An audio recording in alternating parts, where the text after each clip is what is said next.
So thank you, and hello everyone. Welcome to this Risk Readiness webinar. I'm Ann Adams, Director of Risk Products. We're pleased to offer to you this presentation complimentary to our members. If you're not a member, please do explore everything RMA has to offer at rmahq.org. Today's webinar is the latest installment of Credit Trends in Commercial Lending, Credit Risk Navigator, presented by Tom Cronin at AFS. During the presentation, if you do have any questions for Tom, please do put them into the Q&A at the bottom, and we will address those as quickly as we can. So at this point, I'll turn it over to Tom. Thanks, Ann, and hello to everyone joining today. I started putting, I started putting together my notes for this webcast on April 1st. And on April 1st, the Dow that day closed at 41,989. A few days later, on April 8th, it actually closed at 37,646. And a few minutes ago, I was looking through Yahoo Finance and saw that it was back up to 40,002. So needless to say, there's been a lot of volatility over the past 23 days, and there's a lot of concern about the future. And I'd like to be able to tell you what's going to happen, what industries will see non-accrual spike or what regions will be severely impacted. Unfortunately, I can't do that. I imagine if I could, I wouldn't be here.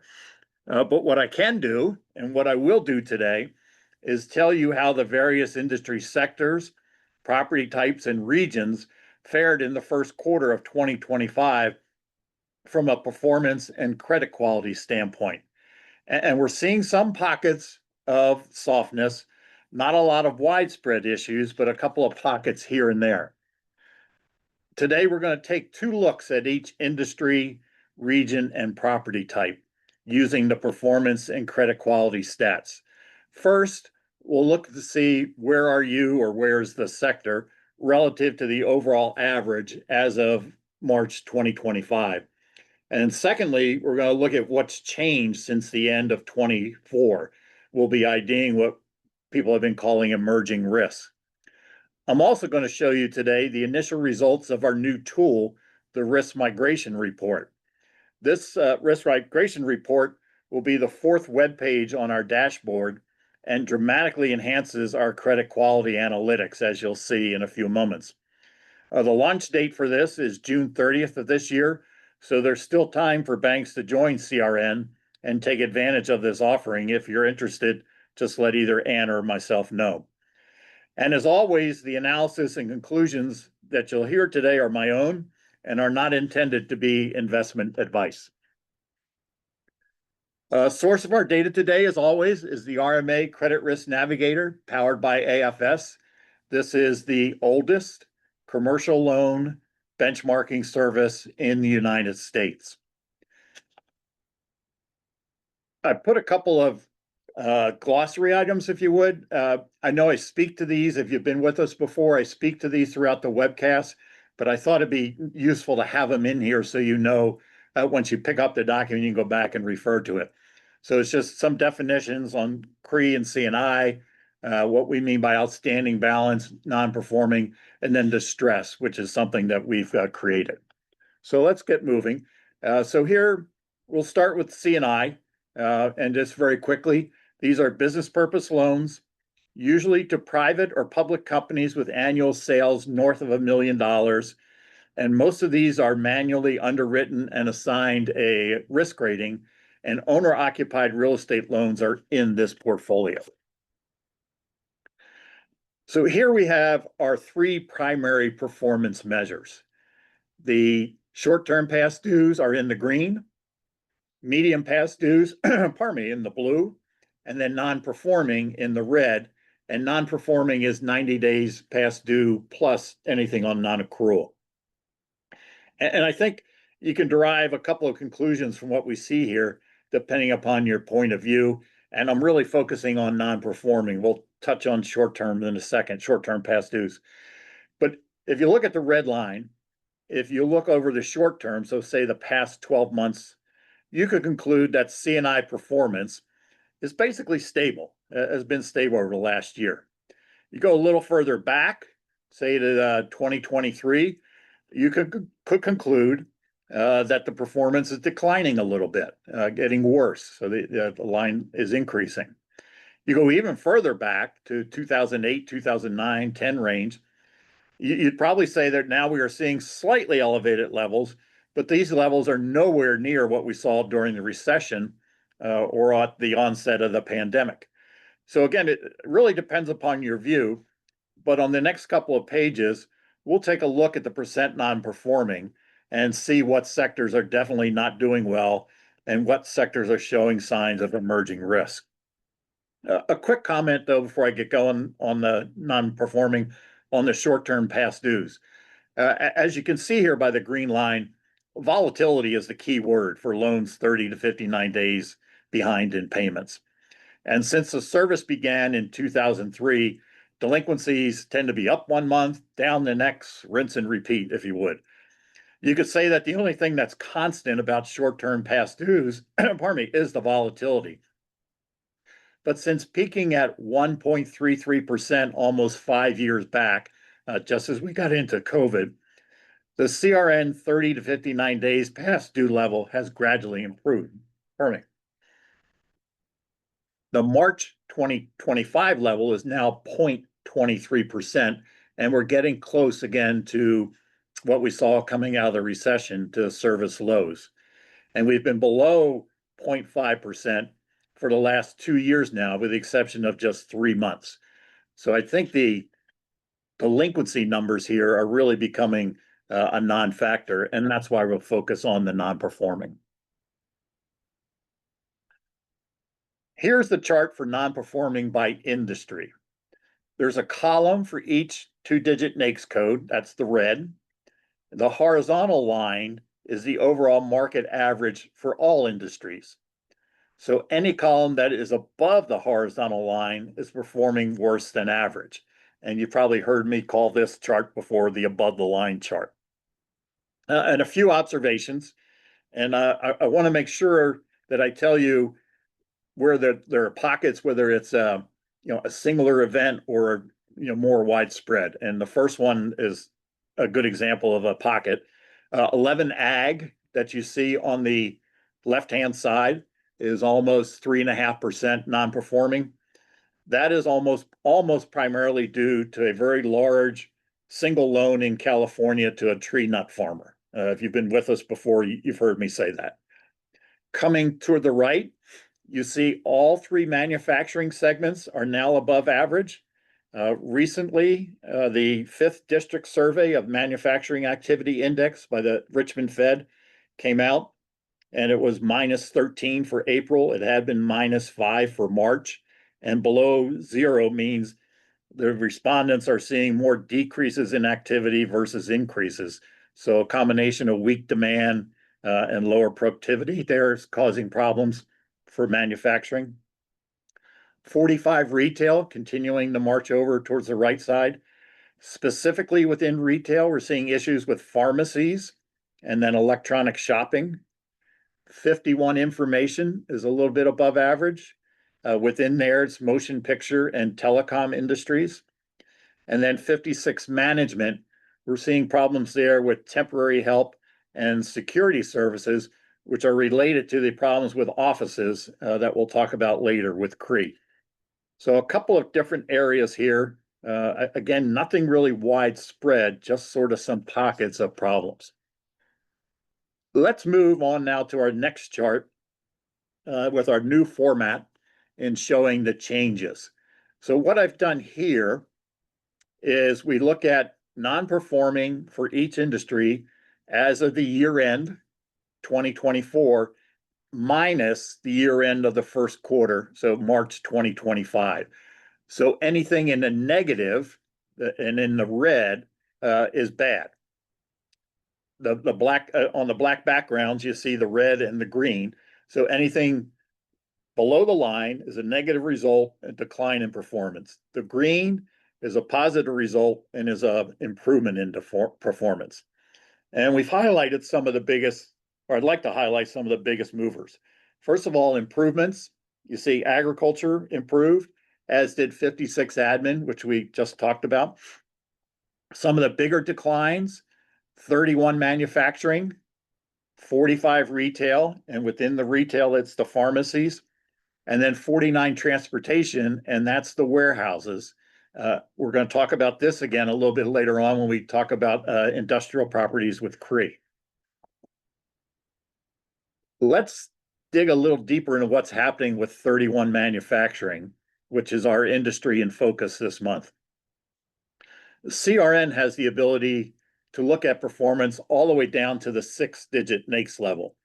Here we'll drop down to the 3rd digit for 31 manufacturing and narrow down some performance issues. The marker that you see, or the circle, is the percent non-performing as of December 2024.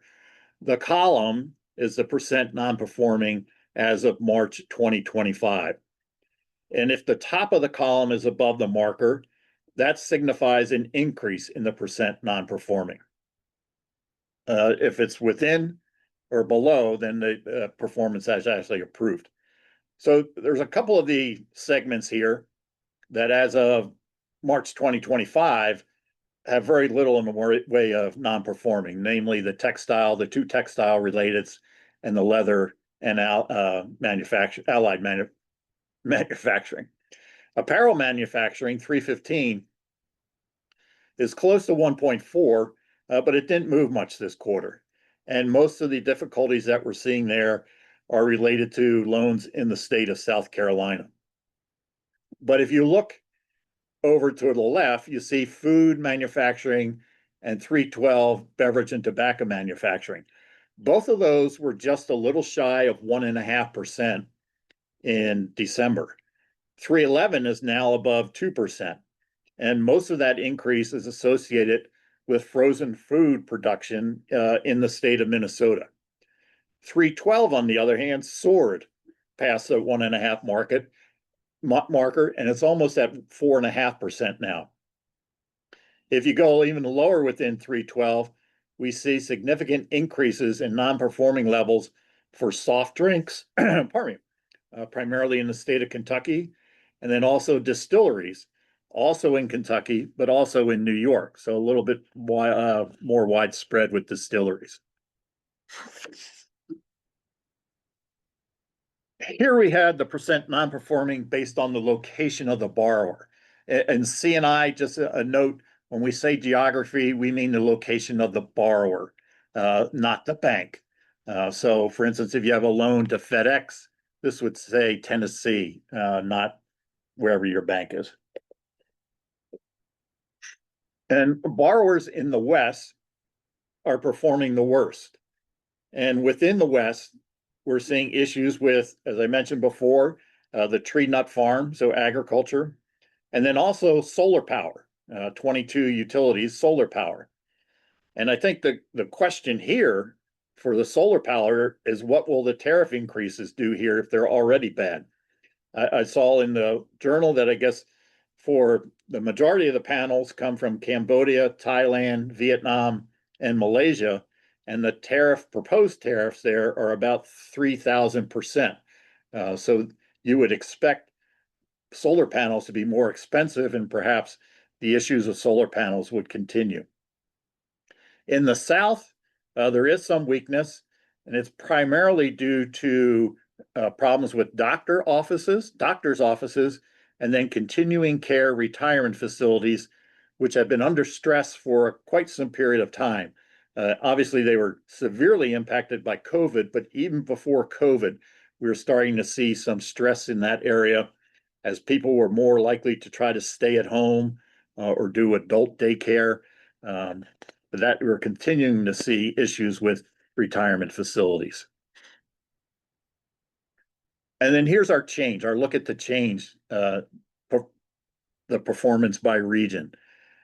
And you see big changes for the Mid-Atlantic, big negative changes for the Mid-Atlantic and the Western Midwest. In the Mid-Atlantic, we saw significant increases in percent non-performing for 45 retail, and that's where the pharmacies that we had mentioned earlier. We also saw some declines in performance for within the 71 arts, but specifically the fitness facilities. In the Western Midwest, that's where the 31 manufacturing frozen food had the biggest impact. So now we're going to move on to credit quality. Pardon me. And I wanted to take a second and explain how we determine credit quality and mention some of the terms I use interchangeably. When a bank joins CRN, we map their borrower risk ratings to the RMA 10-point scale. On that scale, borrowers rated 1 through 6 are in the pass category. 7 is special mention that you see here in the green.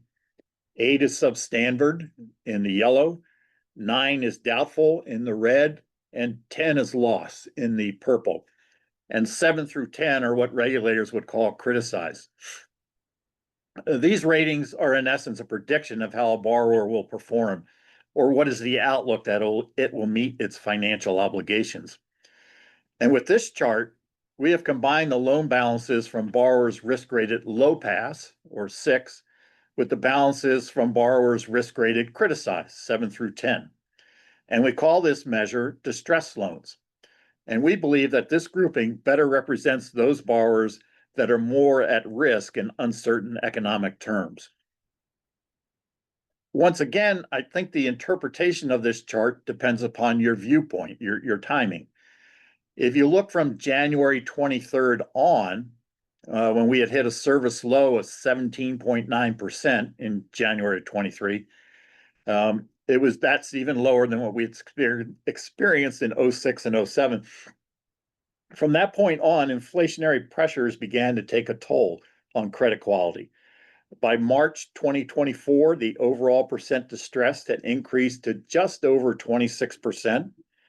And since then, it's been in the 26% range for 11 out of the past 13 months. Let's take a look at what's high and what's been changing. Here's the current risk picture with our percent distressed above the line chart by industry. I want to talk first a little bit about the second best sector, 52, finance and insurance. You see they're almost in the middle, a little to the right.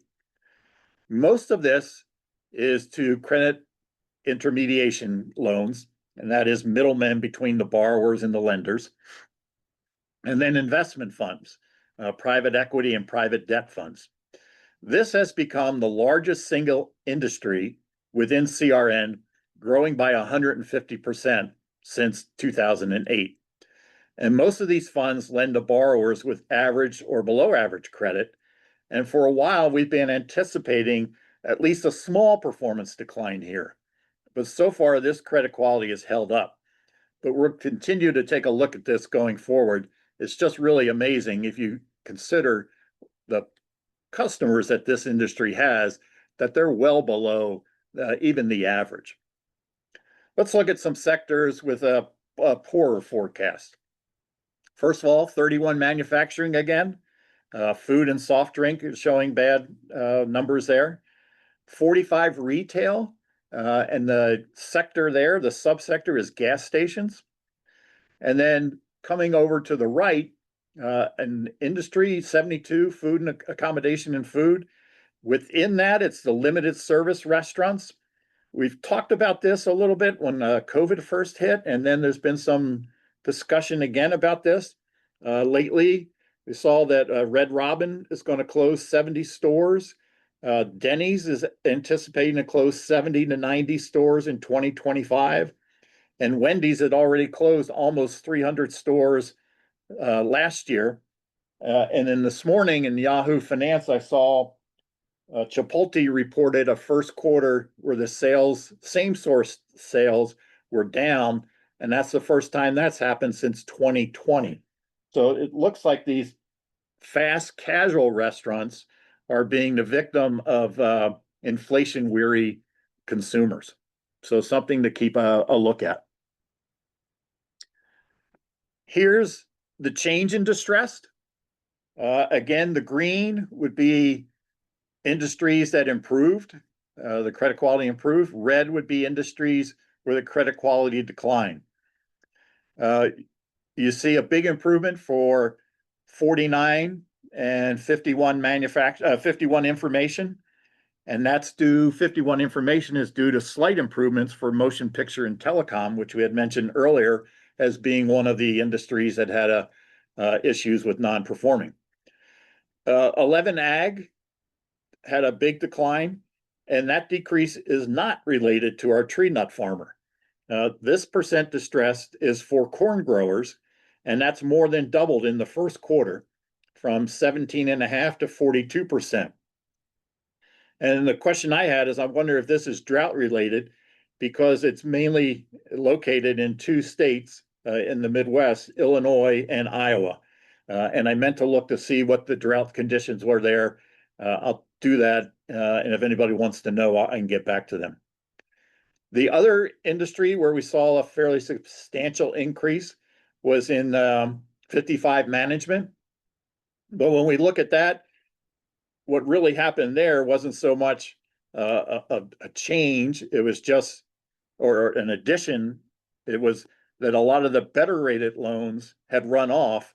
And so the loans that are left are below average credits there. So that's more a function of the mix. We look now at distress by geography for CNI, and we really don't see the dispersion we see with the non-performing by geography. 5 of the 7 regions are just about on or slightly above the overall average. And what I'm gathering from this picture is that the overall credit quality for CNI loans is basically the same regardless of where you are. We'll see a little bit different story for CRE, but for CNI, it seems to be really doesn't matter where you are. The change, though, is a little bit different story. We're seeing some movements, and some areas have appeared to significantly move in the wrong direction. Most notably is the West, and the change is for a sector that we mentioned a few slides back as having relatively good performance. The elevated levels in distress for the West, the sector that increased the most, was for investment pools in California. And if you remember, I said this is one of the better performing regions, and we were wondering if things are going to turn. And here it looks like the outlook for those particular funds in California are starting to turn.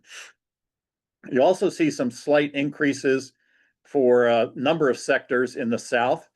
Some of those sectors are restaurants, durable good wholesalers, and once again, portfolio management firms. So maybe a little chink in the armor of that 52 finance and insurance. And a quick note before I hit the risk migration page. We've had some comments from you on this measure, my distress measure, particularly what it represents and how it could be used. And with those comments in mind, I'm working on some changes to this measure, which I'll unveil next month. But in the meantime, if you have an opinion on how we should calculate this or how it might be used, feel free to contact me. So here's our new webpage, risk migration. And this is actually one chart. There are going to be 6 charts. This is one chart that's going to be in there when we go live in June. On this page, we have the risk rating matrix. The matrix is designed to determine the percent of borrowers that were risk rated 1 through 10 on the vertical axis as of December. This data is as of December 2023. And then what are they rated as of December 2024, which is the 1 through 10 on the horizontal. Now, when you set a risk rating for a borrower, you pretty much expect some movement at least from an overall portfolio standpoint. As financial and economic conditions change, and a borrower's rating can and often move up and down, that's sort of expected. Within that framework, you sort of expect more movement in the middle, so the 4, 5s, and 6s, less movement in the tails, as I call them. So you wouldn't really think 1, 2s, and 3s or 8, 9s, and 10s are going to change that much. If you rate a loan a 1, which is the best it can be, you're not really expecting that's going to move. However, if you see significant changes from this pattern, it's kind of indicative of a major credit quality shift, either for the overall market or a given industry. And that's what we want to talk about next. So this chart is for all industries. And the way you read this, if you look in the upper right, and I'll see if I can annotate this right here. I get criticized here for my art capabilities. So what this is saying is that loans that were risk rated a 1 in December of 2023 that are still risk rated a 1 in December of 2024, about 90% of the loans stayed that same risk rating. 4% of the ones are now a 2, 2% are a 3, and so on. And the diagonal is really what you wanted to concentrate on. That says, I was a 5, I'm still a 5. I was a 6, I'm still a 6, etc. You can see, looking at the far tail end, the 8s, 9s, and 10s stayed in the upper 80s, actually not almost 100%. So this kind of came in where we thought. The 7s, which are special mention, this is sort of what we expected. We know from the work we did with CCAR that 7s are sort of temporary. They're special mentions. Something's gone wrong. You put it in 7 until you can figure out what's going to happen. And then most of the time it comes back to being passed. And then a couple of times it goes bad. So we sort of expected the 7s. What really surprised us was this. Let's see if I can circle it again. So this is 3 rated credits. And the definition of a 3 rated credit is that they're above average, they're high pass, they're high quality, they're good credits. And for only 57% of them to be a 3 1 year later is really I was just blown away by this number. Now, a lot of them just went down 1 notch, which is sort of understandable, I guess. But if you look at the ones that are 5s and 6s, so 12, 13, almost 14% of something that you rated a 3 a year later already had a 2% downgrade. And what that's telling us is that there's been a fundamental shift in the overall credit outlook in this last year. The good industries or industries that you're fairly solid on, now that you think about them, you're like, well, maybe they're not as good as I thought. Maybe some of these strengths that we thought were there are actually weaknesses. So this is, in my mind, very telling in what's happening with the overall credit quality picture. You can take a look, and let me get rid of this. Nope, I got to get rid of it. See how I get rid of it. Hold on. That's where, oh, hold on. There we go.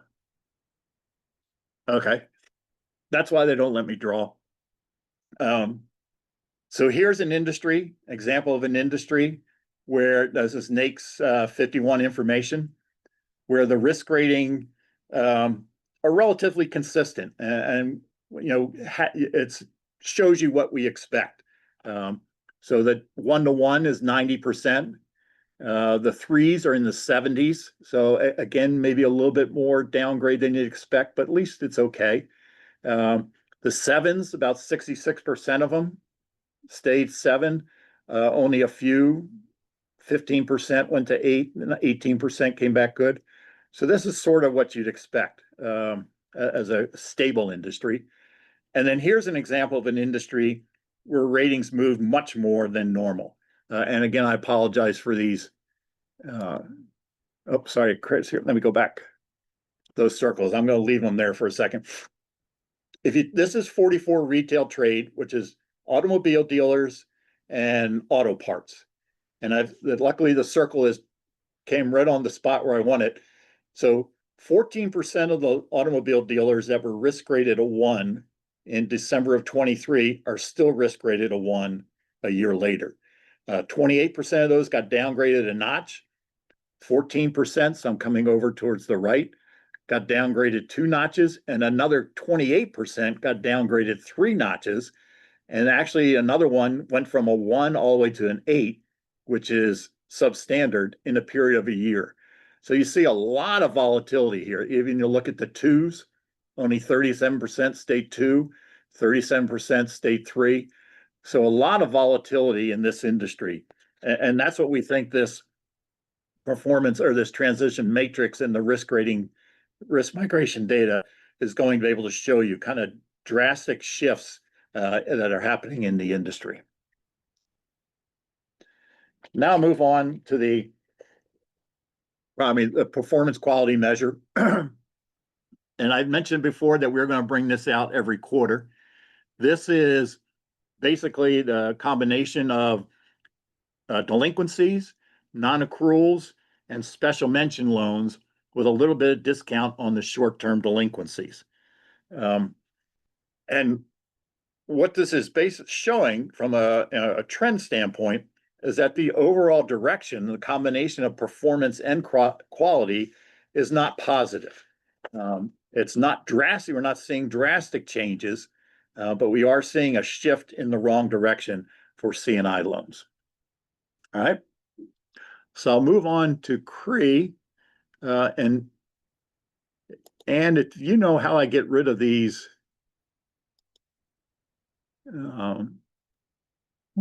I believe you might just have to click on it and erase it is probably going to be the best. If you click on it, or you're going to have the ability to change it to erase.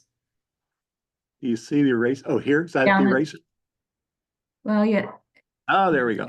Awesome. Okay, thank you. That's what I get for trying something different. Okay, so CRE. Quick definition, we're following the interagency guidance, which basically says if more than 50% of the loan repayment comes from the sale or rental of the property, that's CRE. You'll also hear us refer to this as investor owned. And let me get my. So the performance for CRE. Past due measures are basically insignificant here, with the exception of that one blip we had in right at the onset of COVID. So we're going to focus almost entirely on non-performing. And I think basically what we're seeing is some volatility if you look back, but again, similar to what we saw with CNI, kind of flat recently. So in August of 2021, we reached 1.57. By April of 22, it dropped down to 0.99. It was back up to 1.5 by November of 23. And now we're down a little bit at 134. And for 12 of the last 16 months, CRE non-performing has been in the 130s, and actually has been averaging 1.33. And we're going to see in a second, but when people ask why are you not seeing much increase, we're hearing a lot of problems with CRE. What's happening is that lodging has improved, and that improvement, though, has been offset by a decline in office and mixed-use properties.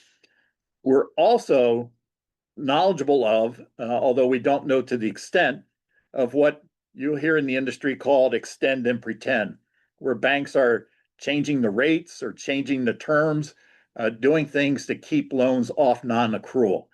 We know this is happening. We see it in the data. I don't know whether that if all those loans were put back on regular processing, whether this rate would be 2% or 2.5%. I don't know that. All I can say is I'm rather confident it would be above 1.3%. So let's take a look at some of the property types and what's happening with them. Here we have the percent non-performing for the 8 largest property types. And office still leads the way. In a minute, we'll talk about a surprising development here. But beyond office, mixed use and lodging are also elevated. And from what we can tell, the mixed use is either apartments in retail or office in retail, but both combinations are having some issues. And there continues to be very few problems with multifamily and industrial properties. And we want to talk about that some more when we look at credit quality. I did want to point out that office properties in the South have the worst performance, almost 11%. In the Southwest, it's at 10%. And lodging, the area that has the poorest performance properties, are still the Northeast at 4.26%. Now here's the change, and this is, in my mind, was one of the first surprises I saw in the data this time. Again, this is December 2024, non-performing minus March 2025. And the increase in office led the way by far. And it's particularly, we're seeing the increase for in the mid-Atlantic, in Maryland and North Carolina, and then in the Northeast, in New York and Massachusetts. There's been a lot of discussion and a lot of announcements, full-time return to announcements lately from Amazon, Walmart, JP Morgan Chase, and others. And the idea I think people were getting was that the problems with offices were over. People were going to start going back and working full time. But we don't see, I think this is an indication of that's not really what's happening. Most people still want to work from home or do some sort of hybrid. And as a result of that, you're seeing less space. I made a list of some other companies that are doing hybrid or don't have to work in an office. So Uber is 2 days in, Starbucks 3 days, NVIDIA, supposedly you don't have to be in the office. Intuit is 2 to 3 days. And the office vacancy in Charleston is 27%, Tulsa is 26, Austin, Texas, 25%, same for Houston, Denver 23, and Pittsburgh 22%. All that's from Moody's. So the issue with offices, despite the press you're hearing a lot lately from people returning full-time to office, are still, and from what this data is showing, is still an ongoing issue and still increasing. You also see an increase in the percent non-performing for lodging, which reversed the trend in improvement that we had experienced since 2021. So what's going bad in lodging? So a couple of things. First of all, consumer demand is slipping due to inflation. You're seeing high labor costs combined with that lower occupancy are impacting the RevPAR, so the revenue per available room. Very recently, we're seeing decline in foreign travel in reaction to tariffs, and also a decline in the US dollar value, all indicating that perhaps it's no longer health related, it's a combination of monetary issues impacting travel. I also saw today or yesterday that Southwest Air, Delta, United, all predicting slower travel in the second half of 2025. So I'm sure that that'll impact this lodging number. So kind of two surprises here. So now non-performing by geography, and the Northeast, far and away. I mentioned earlier that non-performing by geography for CNI was kind of constant, a little bit different here. Far and away, Northeast is the worst. Within the Northeast, you're seeing significant issues for offices and multifamilies. The West, you see, is doing very well. A couple of problems with offices there, but the rest of the property types are doing pretty well. If you look at the change, so again, December minus March, not only is the Northeast the worst performing region, it's also has a significant increase in the most insignificant increase in non-performing over the first quarter. And most of that was an increase for multifamily, office, and also saw some increases for industrial. The positive there for the Mid-Atlantic was due to some changes for office. Now we'll move on to CRE quality and examine the trend in distressed. We had reached a service low just before COVID hit. It shot up quickly, peaking towards the end of 2020. We had a nice long recovery until late 2022. And by November of 23, we were back above 40%. And we've stayed at that level for the last year and a half. This is a similar pattern what we've experienced for CRE, but as we'll see in the next few slides, when you start to break down the results by property type, you're going to see some differences. So when you get a chance, go back to the CRE non-accrual page, and you'll see that office is the worst, followed by mixed use, Industrial is the best, and multifamily is the third best, both very low. With the stress, pardon me, the outlook for office is still the worst, but the third worst credit quality outlook is for multifamily properties and very close to lodging, so very close to being the second worst. And the percent distress for industrial properties is now above average as well. For both of these property types, multifamily and industrial, overbuilding and excess supply is the common factor. And the excess capacity is leading to lower rent rates and lower NOI. Per CBRE, multifamily rent grew only 0.5% in the fourth quarter. And Prologis says that rent is down 3%. This was back in the third quarter of 2024. So at least with multifamily, you'll read reports that in 2025, the excess will be absorbed and the rates will start to grow again. But it seems our CRN banks are being much more cautious, particularly with these two types. If you look at what's changed in the first quarter for distress, and outside the movement with their borrowers risk rated 3 that I showed you on the risk matrix, I think the dramatic change in lodging that we see here has surprised me the most this time around.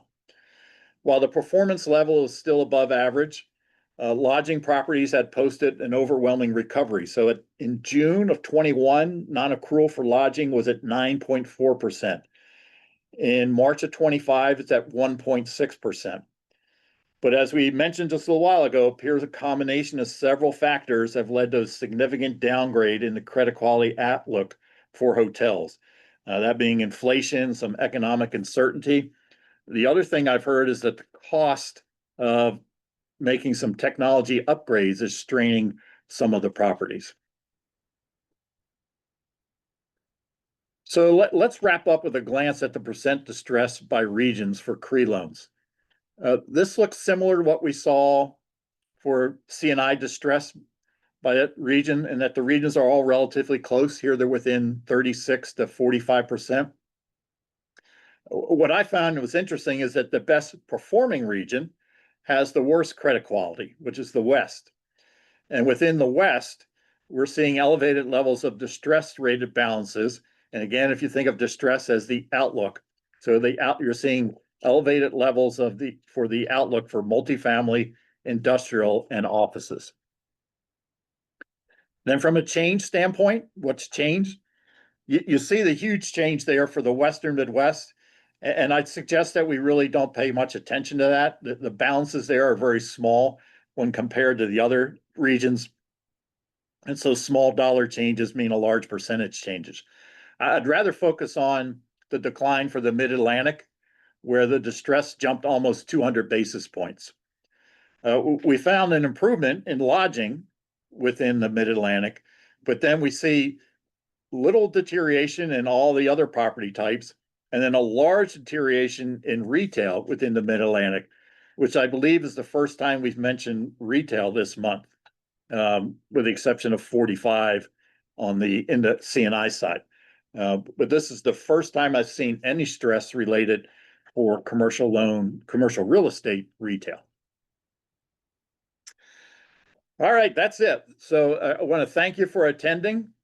If there's anything you saw today or you'd like to see more of or tailor to your bank's locale, please send an email to myself or Ann. You see our emails here. We'll be back again now with our regular cadence. So we'll be back again on May 29th. I'll have some more of the risk migration results. This time we'll do what we call the region in focus. I'll show you the revision to the distress measure, and we'll take a look to see if there's any impacts from the tariff. And I'll turn it back to you for questions. Great, thank you. The one question we do have is about the deck, and the deck will be sent out to participants next week, early next week. And I'll give it another minute or two to see if we have any other questions.